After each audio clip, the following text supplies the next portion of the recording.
तो क्या वो चीज अपनी बहन की तरफ देख के तुम कहोगे कि इसको अपनी, अगर तुम अपनी बहन को ये अल्फाज बोल सकते हो तो तुमने फिर ये ठीक किया। यहां पे जो फुटेज चल रही है, ये फुटेज में जो है उस खातून को मारने के साथ साथ इनके कपड़े भी फाड़े गए हैं। मैंने सैंडविच और पैटिस लिए हैं, मेरे घर के साथ ही है ये बेकरी। ठीक है, तो वो खराब थे, तो एक्सपायरी डेट मेंशन थी कि वो एक्सपायर्ड था। ठीक है, दूसरा उसमें से इतनी शदीद स्मेल आ रही थी। ठीक है, सुबह सुबह आप किसी और की चीज मेरे डब्बे में डाल के ले आई। मैंने कहा मैं इतनी पागल तो हूं नहीं कि मैं 200-250 रुपए की चीज पूरा प्लान करूंगी और फिर मैं वो किसी और की चीज आपके डब्बे में डाल के मेरी क्या दुश्मनी है आपकी बेकरी से भाई? इतना तो मेरे पास फारिग टाइम नहीं है। खैर वो आप फुटेज में देख सकते हैं। मैं जाने लगी, जैसे मैं जाने लगी उस बंदे ने मुझे पीछे से एक बहुत ही गंदी गाली निकाली है। ठीक है, उस सैंडविच को लेके तो मैंने उसको ना इन अ स्टेट ऑफ शॉक मैंने उसको ऐसे करके पीछे होके देखा है कि तुमने मुझे क्या कहा है, तो उसने आगे से कहा है हाँ मैंने तुम्हें यही कहा है, इसी तरह उसने मुझे कहा हाँ मैंने यही गाली दी है। फिर मैंने जाके उसको थप्पड़ मारा, फिर उसके बाद उसने मुझे बहुत ही थप्पड़ मारे। अब उसको इस चीज का राइट किसने दिया कि वो मेरे कपड़े फाड़ दे इस बात पे, वो मेरे सर से दुपट्टा उतार दे, और उसने मुझे इतने थप्पड़ मारे। मेरे साथ मेरी एक बहन मौजूद है जिनके साथ एक लाहौर की मशहूर निजी बेकरी, वहां पे एक मुलाजिम जो कि बदमाश बन जाता है और अपनी बदमाशी पे उतर आता है। और ये जो FIR है ये थाना गुलशन डावी में हुई है। जो SHO साहब है उनका नाम है असद, बड़े क्रेडिबल SHO हैं, बड़े क्राइम फाइटर SHO हैं और मैं उनकी बड़ी तारीफ करता हूं। उनके साथ मेरा बड़ा टाइम गुजरा है इसी हवाले से कि भाई आप जो है वो क्रिमिनल्स को पकड़ने में देर नहीं लगाते, औरतों की प्रोटेक्शन के लिए आप हमेशा से जो है वो वर्किंग करते हैं। लेकिन यहाँ पे असद भाई मैं आपको मेंशन करूंगा क्योंकि मेरा काम है आपको मेंशन करना और आपको इश्यूज दिखाना, उस पर आपका काम बनता है कि फौरी एक्शन लेके जो है वो आगे मुलजमान को पकड़ना। अच्छा जी, होता क्या, ये 354 की एक FIR है, लेकिन यहाँ पे जो फुटेज चल रही है, ये फुटेज में जो है उस खातून को मारने के साथ साथ इनके कपड़े भी फाड़े गए हैं। तो ये 354 PPC यहाँ पे लगी है, खाली इसके साथ A नहीं लगा हुआ। क्यों नहीं लगा हुआ समझ से बाहर है, क्योंकि कपड़े तो फटे हैं और वो जो कमीज है वो तफ्तीशी साहब जो है वो उनके पास है। अगर कपड़े फटे हुए तो ये 354A यहाँ पे होना चाहिए था, लेकिन ये आजाद हो जाएगी दफा, यहाँ पे 354A लगानी पड़ेगी क्योंकि कपड़े आपके पास है, सबूत आपके पास है और ये फुटेज में देखा जा सकता है कि कपड़े फट चुके हैं। अब मैं मुद्दे की तरफ आऊंगा, ये वकुआ सारा क्या हुआ ये जानेंगे हमारी बहन मरसद। अस्सलाम वालेकुम, क्या नाम है आपका? अनम, मुझे बताएं कि जो ये आपके घर के बिल्कुल साथ बेकरी है, नाम मेरा दिल कर रहा है मैं ले लूं लेकिन हमारी SOP से हम नाम नहीं ले सकते, लेकिन चले देखते हैं फुटेज में आपको नाम भी पता चल जाएगा। यहाँ पे आप क्या करने गई थी? मैंने सैंडविच और पैटिस लिए हैं, मेरे घर के साथ ही है ये बेकरी। ठीक है, तो वो खराब थे। एक रात पहले मैंने मेरी वालदा ने खाया, वो ख़राब था। मैंने उस बात को इग्नोर किया कि चलो कोई बात नहीं। नेक्स्ट डे मैंने सुबह उठ के वो सैंडविच जब खोला है तो वो बाकायदा, तो उसके ऊपर एक तो एक्सपायरी डेट मेंशन थी कि वो एक्सपायर्ड था। ठीक है, दूसरा उसमें से इतनी शदीद स्मेल आ रही थी, तो फौरी तौर पे मेरा रद्द-ए-अमल यही था कि मैं गई हूँ जाके और मैंने उनको जाके कंप्लेन किया कि इस तरह से ये आपका सैंडविच है और ये ख़राब है। तो बस अभी तक मैंने इतनी बात की। उस बंदे ने साथ ही मुझे पहले कहा है कि अव्वल तो ये हमारी चीज़ ही नहीं है। ठीक है, सुबह सुबह आप किसी और की चीज़ मेरे डब्बे में डाल के ले आई। मैंने कहा मैं इतनी पागल तो हूँ नहीं कि मैं 200-250 रुपए की चीज़ पूरा प्लान करूंगी और फिर मैं वो किसी और की चीज़ आपके डब्बे में डाल के मेरी क्या दुश्मनी है आपकी बेकरी से भाई? इतना तो मेरे पास फारिग टाइम नहीं है। ठीक है, तो बट ही स्टार्टेड इंसिस्टिंग और बदतमीजी करनी शुरू कर दी कि नहीं ये चीज़ हमारी नहीं है, बिल लेके आओ, ये करो वो करो। खैर वो बहस बढ़ती गई तो मैंने उस सबको वाइंड अप किया और मैंने गुस्से में आके वो सैंडविच नीचे फेंका। मैंने कहा ये आपका सैंडविच पड़ा है, मुझे नहीं चाहिए। खैर वो आप फुटेज में देख सकते हैं। मैं जाने लगी, जैसे मैं जाने लगी उस बंदे ने मुझे पीछे से एक बहुत ही गंदी गाली निकाली है। ठीक है, उस सैंडविच को लेके तो मैंने उसको ना इन अ स्टेट ऑफ शॉक मैंने उसको ऐसे करके पीछे होके देखा है कि तुमने मुझे क्या कहा है, तो उसने आगे से कहा है हाँ मैंने तुम्हें यही कहा है, इसी तरह से। खैर उसके बाद फिर ऑब्वियसली मेरा भी कोई रिस्पॉन्स आना था, क्योंकि अब ऐसे तो नहीं कि राह चलते कोई भी आपको गाली दे देगा, कोई भी आपको छेड़ छूड़ के चला जाएगा और आप आगे से रिस्पॉन्स ही नहीं देंगे। और वो गाली इंतहाई गलीज, इंतहाई गंदी और इस तरह की गाली थी कि मैं आपको बता भी नहीं सकता, क्योंकि मेरे साथ ये जो कौम की बेटी बैठी है, एक रिस्पेक्ट है लेडीज की, वो गाली यहाँ पे यकीन करें कि मुझे लेने में प्रॉब्लम नहीं है, मैं जिसने ये हरकत की है मैं उसको भी गाली दे सकता हूँ, लेकिन एक औरत की एक रिस्पेक्ट होती है, ये अल्लाह ने एक रिस्पेक्ट बनाई है। आपके घर में अपनी माँ बहन बेटी भी मौजूद है, मैं उस बंदे से पूछना चाहता हूं जिसपे ये एफआईआर हुई है, इस टाइम इंटरम करवा के घूम रहा है, क्या क्या तुम्हारी बहन अगर आके तुम्हें कहेगी कि ये चीज जो है वो भाईजान खराब है, तो क्या वो चीज अपनी बहन की तरफ देख के तुम कहोगे कि इसको अपनी उसमें ले लो? अगर तुम अपनी बहन को ये अल्फाज बोल सकते हो तो तुमने फिर ये ठीक किया। अगर गैरत है तुम्हारे अंदर तो अपने अंदर तुमने सोचना जरूर है, क्या मैं अपनी माँ को, क्या मैं अपनी बहन को, क्या मैं अपनी बेटी को ये जुमले बोल सकता हूं? क्योंकि ये भी किसी की बहन बेटी, इसके भी भाई मौजूद है, इसका भी जो है वो घर मौजूद है, इसका भी बाप मौजूद है, सब मौजूद है जिनको इस चीज का गुस्सा है कि तुमने ये गलीज और गंदी हरकत की है। अच्छा, उसके बाद आपने मुड़ के जब कहा कि क्या तुमने ये गाली दिया, तो उसने आगे से क्या कहा?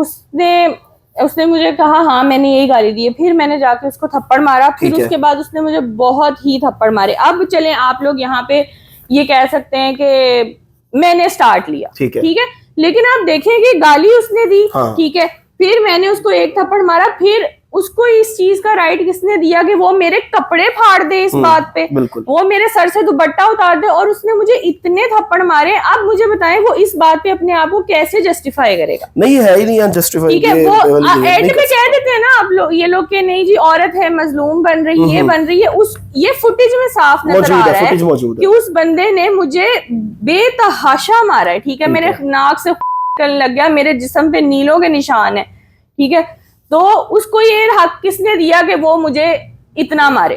बिल्कुल ऐसा पॉसिबल ही नहीं है, क्योंकि देखिए आप मरीम नवाज साहिबा की डेडलाइन है और बहुत सी मजलूम औरतों को जो इंसाफ मिला भी, और इंशाल्लाह आपको भी मिलेगा। पुलिस का क्या रद्द-ए-अमल है, क्योंकि ये 354 लगी है, 354 नहीं होनी चाहिए। मेरा यही सवाल है कि उसमें कपड़े फाड़ने वाली दफा शामिल नहीं है। पुलिस के पास मैं उसी कंडीशन में गई हूँ, मेरे नाक बह रहा था, मेरे कपड़े फटे हुए थे। ये पुलिस के राइटर जो भी लिखने वाला है उसने देखा होगा, उसने यहाँ पे ये वो वाली दफा नहीं लिखी। जो आईओ साहब थे वो एफआईआर से पहले मेरे से नहीं मिले, ठीक है, उन्होंने मुझे मेडिकल के लिए भेजा और पीछे से उन्होंने कहा जी आपकी एफआईआर कट चुकी हुई है, ठीक है। तो जब मेरे तो सबसे पहले आप किसी औरत के कपड़े नहीं फाड़ सकते, ठीक है, कुछ भी। मैंने वहां पे क्या कर दिया था? मैंने आपकी चोरी की थी, मैंने वहां से कोई चीज उठाई थी, ठीक है, ऐसा मैंने क्या कर दिया था कि आपको ये राइट मिला कि आप मेरे कपड़े फाड़े, आप मेरे मुंह पे चपेड़े मारे, पता नहीं यहाँ उस मुझे कहाँ पे दर्द होती रही है, अच्छा, खुद नहीं पता। एक आपको मजे की बात बताऊं, इसने मेरे कपड़े फाड़ दिए, इसमें इल्जाम है कपड़े फाड़ दिए, लेकिन यहाँ पे 354 क्यों नहीं है? ये आपने मरीम नवाज साहिबा आपने पूछना है इनसे, क्योंकि देखिए बीच में इल्जाम ऐड किया हुआ एफआईआर में। मैंने कहा शायद यहाँ पे इन्होंने लिखा नहीं है, लेकिन यहाँ पे है कि मैंने उसको एक थप्पड़ रसीद किया, उसने मेरे कपड़े फाड़ दिए और मेरे मुंह पर कम से कम 4 से 5 थप्पड़ रसीद किए। ठीक है, ये आपने बीच में लाइन ऐड की, लेकिन आपने 354 क्यों नहीं लगाई? ये बीच में लगेगा, ये दफा आजाद होगी।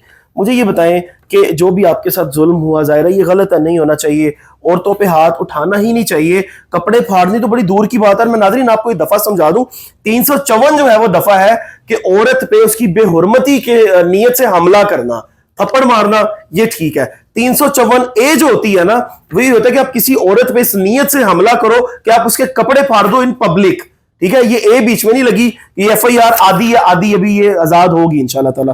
क्या चाहती हैं आप? मैंने जब पुलिस से 6 दिन गुजर गए, 7 दिन गुजर गए, मैंने टोटली पुलिस पर रिलाय किया कि वो मुझे क्या इसका रिस्पांस देते हैं, ठीक है। उनका वही ठंडा रिस्पांस, पहले 4-5 दिन वो मैं खुद रोज दिन में 3-3 दफा 15 वर्चुअल वुमेन पुलिस स्टेशन पे फोन करती रही हूँ कि मेरी बात सुने, पुलिस मेरी बात नहीं सुन रही, ठीक है। उसके बाद 5वें दिन जब मैंने पुलिस के पास किसी को भेजा है कि पता करके आओ, तो उन्होंने मुझे वहां पे एक ठंडा सा रिस्पांस दे दिया है। वो ना, हमें तो बंदे का नाम नहीं सही पता था, वो नाम भी गलत है बीच में, हाँ जी, जिसकी वजह से उसकी जो है ना एफआईआर में नाम गलत है, तो इस बेस पे उसने बाहर से अबूरी जमानत करा ली। पहली बात ये कि ये पुलिस की एंड की गलती है कि उसने वहां से जब बेकरी से लोगों को पता किया, उनसे पूछा, इन्फॉर्मेशन ली, उन्होंने नाम पता सही करना था। बिल्कुल, मैंने तो पता नहीं करना था। उसका सारा डाटा कलेक्ट करते, आईडी कार्ड उसका वहां पे था, सब ठीक है। वो आपने बेसिक वहां चीज उसका नाम ही गलत लिख दिया। उसके बाद आप मुझे कह रहे इस बेस पे वो बंदा जमानत लेके आजाद घूम रहा है, तो तुम वहां डरती फिरो, ठीक है, कि कहीं वो फिर तुम पे आके अटैक ना कर दे, कहीं वो फिर, क्योंकि ऑब्वियसली हमारे घर वाले हमें इन्हीं चीजों से डराते हैं कि आराम से बैठ जाओ, कोई जरूरत नहीं है किसी भी एक्शन की, कल को वो तुम बाहर जाओगी तुम्हें फिर से कोई तुम्हारे ऊपर हमला कर दे, ठीक है। लेकिन इस डर से मैं अब पूरी दुनिया से तो चपेड़े खाने से रही। ये पुलिस के एंड की गलती है कि उन्होंने उसका नाम गलत लिखा, उसकी वजह से FIR में उसका नाम गलत आया, पुलिस मुझे कोई रिस्पॉन्स नहीं दे रही। कल जब जाके उनसे पूछा है तो उन्होंने कहा है कि तू इथे की लैन आया। अच्छा। हमने कहा है SP साहब से मिलना है, हमने अपने इस पूरे, तू इथे की लैन आया। तफ्तीशी आपको कहता है? हाँ जी, तफ्तीशी ने इस तरह से कहा, ठीक है। तो उसके बाद जब ये वाली बात की है कि इस तरह से उसने कहा एप्लीकेशन लिख के दे दो, ये एप्लीकेशन पहले DSP के पास जाएगी फिर SP के पास जाएगी। मैंने कहा इतने दिन और अभी लगेंगे, इंसाफ को इतना मुश्किल बना दिया आपके लिए। कहा जी कि कानून मेरे बाप का तो नहीं है ना, ये सारा प्रोसीजर होगा तो उसके बाद ये चीजें सॉर्ट आउट होंगी, ठीक है। इस तरह के जुमलों के बाद फिर मेरे पास लास्ट ऑप्शन यही था कि मैं मीडिया पे आती और अपनी जो है ना बात, अगर मेरी बात पुलिस नहीं सुन रही तो फिर वो दुनिया। आप मरीम नवाज साहिबा के लिए सिर्फ एक पैगाम दे दें, बाकी काम इंशाल्लाह आपका हो जाएगा। मेरा उनसे यही पैगाम है, उनसे और DIG फैसल कामरान साहब से, मरीम नवाज साहिबा से, कि प्लीज प्लीज आप खुद देखें कि किसी भी औरत के कपड़े फाड़ना, ठीक है, और उसको इतनी बुरी तरह से मारना, एक गैर आदमी आपको आके हाथ लगाए, आपने तो इस चीज के ऊपर भी एक्शन लिया, तो उसने मुझे बकायदा इतनी जोर जोर से थप्पड़ मारे हैं पता नहीं किस किस जगह पे, ठीक है। इसका मुझे इंसाफ चाहिए। अगर आपकी मैं रेड लाइन हूं तो मुझे इस रेड लाइन को क्रॉस करने वाले को फिर मुझे जो है ना वो मेरे सामने पेश किया जाए और फिर उसके साथ वही सलूक किया जाए जो उसने मेरे साथ। बिल्कुल जी। लास्ट में जो है वो मैं DIG इन्वेस्टिगेशन हमारे ज़िशान रज़ा साहब हैं उनको यहाँ पे मेंशन करूँगा कि DIG फैसल कामरान ने बड़ी मेहनत की। उसके बाद जितने भी SHOs हैं, जितने भी ऑपरेशन के पुलिस वाले हैं, उनके बिहेवियर लोगों के साथ अच्छे हुए, SHOs के बिहेवियर लोगों के साथ अच्छे हुए, फौरन से जो है वो FIRs कटने लगी। लेकिन उसके बाद का जो मरहला शुरू होता है FIR के बाद का, वो होता है इन्वेस्टिगेशन का, क्योंकि उन्होंने इन्वेस्टिगेट करना होता है। तो ज़िशान रज़ा साहब थोड़ा सा जो है वो इन पे आप मामला करें, क्योंकि इन्वेस्टिगेशन में बहुत ज्यादा कंप्लेंट्स आ रही हैं। FIR हो जाती है लेकिन उसके बाद जो इन्वेस्टिगेशन ऑफिसर होता है, जो IO होता है, वो इस तरह से जो है वो लोगों को जलीलो ख्वार कर देता है। मेहरबानी फरमा के इनके थोड़े आप कान खींचे कि आप इस तरह ना करें। मरीम नवाज साहिबा ने कहा कि जो भी शख्स थाने जाएगा उसको सर, मैडम और आप जो है वो कह के बुलाया जाएगा और वहां पे उनसे चाय भी पूछी जाएगी। लेकिन अभी तक स्टिल यही मामला है कि जो भी वहां पे जाता है उसको इस तरह से जलील किया जाता है। तो मेहरबानी फरमा के इस तरह ना करें। ये जितने भी बड़े बड़े ऑफिसर्स हैं उन्होंने बड़ी मेहनत की है, इनकी मेहनत में पानी ना फेरें और अनम को जो है वो इंसाफ दिलवाने में किसी किस्म की कोई आपने देर नहीं लगानी। मरीम नवाज साहिबा बजाते खुद आप ऑर्डर जारी करें, क्योंकि यहाँ पे एक औरत के कपड़े फाड़े गए हैं, उसको मारा गया है, इस पे फौरी एक्शन और यहाँ पे फौरी जो है वो इंसाफ मिलना चाहिए। अपने मेजबान को दीजिए इजाजत। अल्लाह निगहबान।